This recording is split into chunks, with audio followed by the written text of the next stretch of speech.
हम नए टॉपिक पे बात करेंगे और आज का हमारा टॉपिक है the power of now chapter 1। इस बुक को मैंने अभी पढ़ना शुरू किया है और इसमें लगभग 8-9 चैप्टर्स है। तो आज मैंने पहला चैप्टर ख़त्म किया है और उसको मैं आपको समझाऊंगा। तो ठीक है, इसमें पहला पॉइंट है you are not your mind. आप अपना मन नहीं है, मतलब जो जो आप में थॉट्स आते हैं वो एक्चुअली में आप होते नहीं हो, वो सिर्फ एक इमोशन होते हैं। तो उसमें पॉइंट है एनलाइटमेंट। तो इसमें इस बुक में पता है ऐसा है कि कोई भी क्वेश्चन पूछे जाते हैं और जो एक एक हार्ट ट्रोले है जिन्होंने बुक लिखी है वो उसका जवाब देते हैं। तो पहला इसमें ये क्वेश्चन है कि एनलाइटमेंट क्या है, एनलाइटमेंट।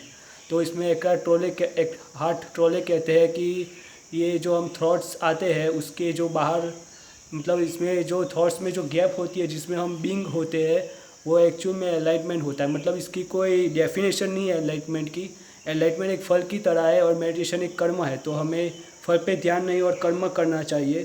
तो एनलाइटमेंट एक थॉट्स के ऊपर जाना होता है। और इसमें दूसरा एक क्वेश्चन पूछा कि बीइंग क्या है। तो बीइंग जो हम थॉट्स आते हैं उसमें एक थॉट चला जाता है, दूसरे थॉट आते वक्त जो बीच में गैप होती है वो बीइंग होती है। जब थॉट नहीं होते तब हम बीइंग होते हैं। बीइंग को हम कोई शब्दों में इसमें समझा नहीं सकते, पर लेकिन जो बीइंग होती है वो मतलब वो हमें एक्सपीरियंस करना होता है, उसको हम शब्दों में नहीं कर सकते। अगर उसको किसी को समझना हो कि बीइंग क्या है तो उसे खुद ही इसको एक्सपीरियंस करना पड़ेगा, तभी वो समझ पाएगा। और ऐसा पूछा गया है कि बीइंग एक मतलब गॉड्स है। तो एक हार्ट टोल ने कहा कि इसमें गॉड्स जैसा कुछ शब्द नहीं होता। गॉड्स में भी बहुत सारे मतलब अलग अलग होते हैं और इसमें बहुत ज़्यादा कन्फ्यूजन होता है। तो बीइंग एक गॉड नहीं है, पर बीइंग एक थॉट से ऊपर जाने का एक्सपीरियंस है एक तरह का, जिसमें थॉट्स नहीं होता। उसको गॉड्स नहीं कहा जाता, वो कुछ भी हो सकता है।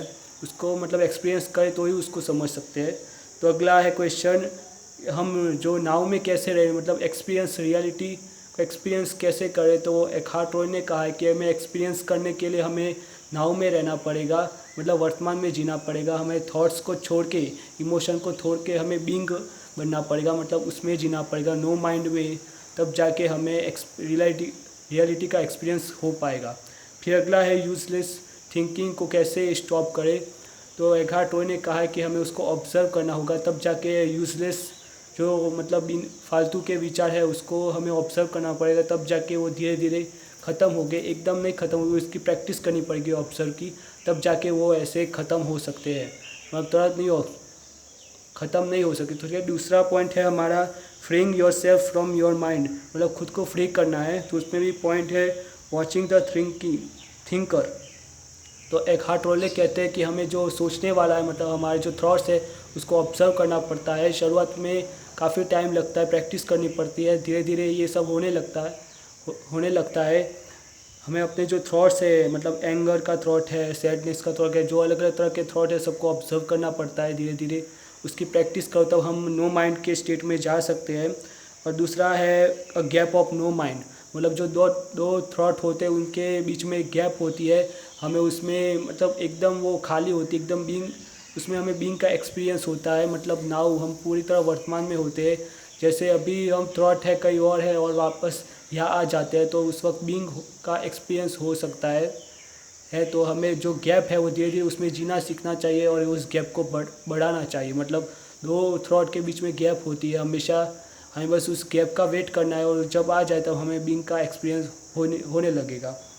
तो ठीक है, तीसरा पॉइंट है एनलाइटमेंट राइजिंग अबाउट थॉट, मतलब एनलाइट का मतलब होता है कि हमें अपने विचारों के ऊपर जाना चाहिए। तो इसमें क्वेश्चन ये किया गया है कि हम अगर विचारेंगे नहीं तो सर्वाइव कैसे करेंगे। तो एखार्ट टोले कहते हैं कि अगर हम अपने मन के साथ जिए तो मन हमें ख़त्म कर देगा। मतलब अगर हम अपने मन के ऊपर जा सके तो हमारे जो थॉट है, हमारा दिमाग वो अच्छे से काम करने लगे। ऐसा नहीं है कि हम ज़्यादा सोचेंगे तो अच्छे से मतलब हमारा दिमाग है वो काम करने लगेगा, लेकिन अगर हम अपने विचारों से ऊपर जाए और नो बीइंग के स्टेट में जाए तो ऊपर से हमारा दिमाग और एक्टिव होगा और अच्छे से सोच पाएगा। तो दूसरा है क्या हमें सोचने की एडिक्शन हो गई, मतलब हम बार बार सोचते रहते हैं, ऐसा क्वेश्चन किया गया है। तो एखार्ट टोले ने कहा है कि हम इसलिए ज़्यादातर सोचते रहते हैं कि सोचना हमारी पहचान बन गई है। बिना सोच के ये हमारी कोई पहचान नहीं। अगर हमारा सोचे नहीं तो हमारा कोई पास्ट नहीं होगा और जिससे हम कभी कोई रिलेट नहीं कर पाएंगे, तो हमारा कोई मतलब है ही नहीं, मतलब कोई व्यक्तित्व ही नहीं है बिना विचारों के। अगर हमारे पास्ट नहीं होगा तो हम खुद को पहचानेंगे कैसे कि हम कौन से हैं। हम अपना सफ़रिंग अगर भूल जाएंगे तो हमारी कोई पहचान नहीं, इसलिए हम ज़्यादातर सोचते रहते हैं कि सोचना हमारी पहचान बन गई है। तो ठीक है, तो ऐसा क्वेश्चन का अगर हम सोचेंगे नहीं तो हमारा माइंड खो जाएगा। तो एकार्ट टोले ने कहा है कि हाँ, आपका मन खो जाएगा लेकिन वो एकदम अच्छे से काम करने लगेगा। जैसे साइंटिस्ट ने खुद कहा है, जो एल्बर्ट आइंस्टाइन थे वो अपने ज़्यादातर जो उनकी क्रिएटिविटी है वो एक बीइंग के स्टेट से आई है, मतलब जो सोचते थे उसमें से नहीं, पर जब वो उनका मन खाली होता था तब उसमें से सब क्रिएटिविटी आने लगती है। मतलब ऐसे बहुत से राइटर है जो जिनकी जो क्रिएटिविटी जो उन्हें बुक लिखा है उसमें जो उनके विचार है वो नो माइंड के स्टेज से आए हैं। मतलब उनके विचार जो एकदम खाली जब वो बैठते थे तब उसमें से वो सब विचार आने लगे हैं। तो ठीक है, चौथा पॉइंट है emotion the body's reaction to your mind. तो ठीक है, इसमें इमोशन के बारे में बताया गया है। तो पूछा गया कि इमोशन हमारे विचार की तरह है और उसको ऑब्जर्व करना चाहिए। मतलब हमें इमोशन, जैसे हम थॉट को भी ऑब्जर्व करते हैं वैसे इमोशन को भी ऑब्जर्व करना चाहिए। और ये बिल्कुल मतलब जैसे हम थॉट को ऑब्जर्व करते हैं वैसे थॉट खाली होते, वैसे इमोशन से हम अगर ऑब्जर्व करेंगे तो इमोशन से भी दूर चले जाएंगे और हमें पीस मिलने लगेगा। जैसे इमोशन ऑफ एंगर होता है, फिर सैडनेस होता है, सब अलग अलग इमोशन होते हैं। तो इन सब इमोशन को अगर हम ऑब्जर्व करेंगे तो उससे दूर जाने लगेंगे और हमारा मन जो है वो शांत होने लगेगा।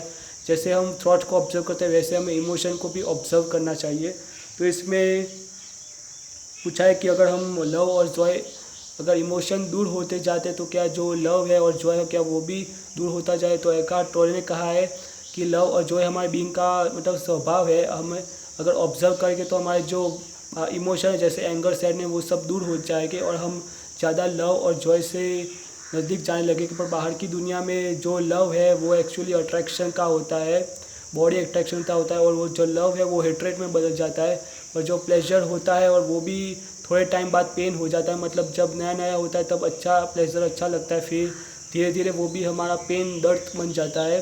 तो इसमें जो बीइंग में जो लव और जॉय होता है वो लव है वो हेट्रेड में कभी बदलता नहीं, और जो जॉय होता है वो पेन में कभी बदलता नहीं। वो वैसे लव और जॉय वैसे के वैसे रहते हैं। तो इस पे सवाल कहा गया है कि बुद्धा ने ऐसा कहा था कि जो डिज़ायर है हमारे जो माइंड के वो हमें हमेशा मतलब हैरान करते हैं और जो डिज़ायर हमें कभी पीस लेने नहीं देते। तो इसमें एकार्ट टोले कहा है कि जैसे हमारे बाहर की दुनिया में जो थॉट होते हैं, ये मटेरियलिज्म के वर्ल्ड में जो थॉट होते हैं वैसे हमारे स्पिरिचुअल में डिज़ायर भी होते हैं। जैसे हम एनलाइटमेंट होना चाहते हैं, हम पीसफुल होना चाहते हैं, हम एंगर से फ्री होना चाहते हैं, ये सब हमारे डिज़ायर होते हैं। और ये सब डिज़ायर होने के बाद हम कभी एनलाइटमेंट हो नहीं पाते। तो हमें ये जो स्पिरिचुअल डिज़ायर है उन सबको छोड़ना पड़ता है, तब जाके हम उससे फ्री हो पाते हैं। तो ये जो स्पिरिचुअलिटी में भी जो डिज़ायर होते हैं एनलाइटमेंट के वो भी हमें पेन देते हैं। तो इस सब से फ्री होने के लिए हमें उस जो स्पिरिचुअल डिज़ायर होता है उसमें से फ्री होना पड़ता है। तो ठीक है गाइस, आज के लिए चैप्टर 1 फिनिश हुआ। मैं चैप्टर 2 जल्दी रीड करूँगा और फिर उसका भी वीडियो बनाऊँगा। तो ठीक है, अगर वीडियो पसंद आए तो उसे लाइक कीजिए, चैनल को सब्सक्राइब कीजिए और नोटिफिकेशन बेल को ऑन कीजिए। फिर मिलते हैं अगले वीडियो में।